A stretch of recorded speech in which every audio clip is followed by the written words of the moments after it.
मध्य रेल्वे प्रशासनाने पंढरपूर येथील जिल्हा व कनिष्ठ न्यायालयांमधील रेल्वेच्या प्रकरणांसाठी 2 वकिलांची अधिकृत पॅनलवर नियुक्ती केलेली आहे। या नियुक्तीला 1 जुलै 2026 पासून तत्काळ प्रभाव लागू झाला असून ही नियुक्ती 3 वर्षांसाठी किंवा पुढील आदेशापर्यंत वैध राहणार आहे।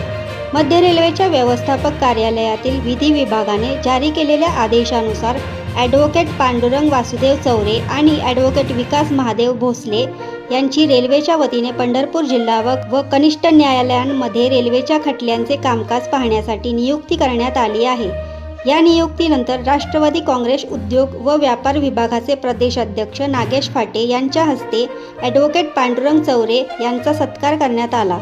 यावेळी त्यांच्या पुढील वाटचालीत शुभेच्छा देण्यात आल्या। यावेळी शिवाजी रणदिवे, नवनाथ बसुटे, गणेश दुरुगकर, भास्कर गायकवाड, डॉक्टर रमेश फाटे, उमेश फाटे, संग्राम कापसे, निवृत्ती भटकर, तेजस देवकते, मोहित कुमार उपस्थित होते।